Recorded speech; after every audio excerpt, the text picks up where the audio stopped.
দেখেছেন যে আওয়ামী লীগ সরকারের সময় এখানে যে মুক্তিযোদ্ধা কমপ্লেক্সটি ছিল, হেলথ কমপ্লেক্স, এই ক্লিনিকটি এটাকে পরিত্যক্ত ঘোষণা করা হয়।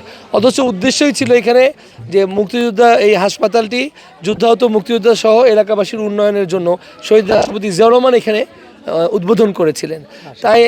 তাই আমি এটাকে আবারও পুনরায় চালু করার জন্য সক্রিয় করা, পাশাপাশি এখানে মাদকের সমস্যা আছে, সো মাদক থেকে নির্মূল করা এবং এখানে যাতে পানির গ্যাসের সরবরাহের সমস্যা আছে, তো এই দুটো নাগরিক সুবিধার অন্যতম। এবং হাসপাতালে এই সুবিধাটি পেলে সুলভে অল্প খরচে এলাকাবাসী কিন্তু স্বাস্থ্যসেবা পাবেন। যেহেতু শেষের আমরা অধ্যায়ে চলে এসে আর মাত্র 72 ঘন্টা মনে হয় সর্বোচ্চ 96 ঘন্টার নেই প্রচারণা। এই সময়ে যেসব অঞ্চলে আমার এখনও লোকজনের কাছে যাওয়া হয়নি ওগুলোই কভার করা হচ্ছে। বিশেষ করে এখন যে জায়গায় আছি সেটা হচ্ছে শাহালি থানা অন্তর্গত চিড়িয়াখানা, স্টাফ কোয়ার্টার, যে স্কুল, কলেজ, বোটানিক্যাল, এই জায়গা অত্যন্ত প্রসিদ্ধ, পুরাতন।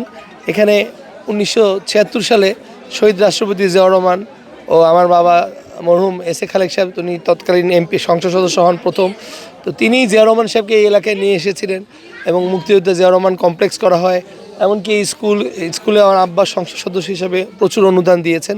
তো এলাকাবাসী এটা স্মরণ করে, পরবর্তী মসজিদেও তার অনুদান আছে। পরবর্তীতে বেগম খালেদা জিয়াও এলাকায় এসেছেন।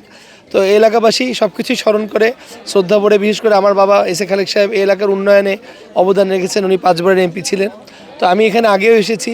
আমার কিছু পরিকল্পনা আছে চিড়িয়াখানা ও বোটানিক্যাল গার্ডেন নিয়ে, এগুলোকে বিদেশি বিনিয়োগ এনে আরও আধুনিকায়ন করে পর্যটন শিল্পের বিকাশ, পাশাপাশি এই এলাকার যাতে কর্মসংস্থান সহ আভ্যন্তরীণ রাজস্ব আদায় বৃদ্ধি করা যায় সেই লক্ষ্যে আমার একটা পরিকল্পনা আছে। যদি আমি নির্বাচিত হই, ইনশাআল্লাহ এই এলাকা পর্যটন শিল্পের একটি তীর্থস্থান হিসেবে বাংলাদেশে পরিগণিত হবে।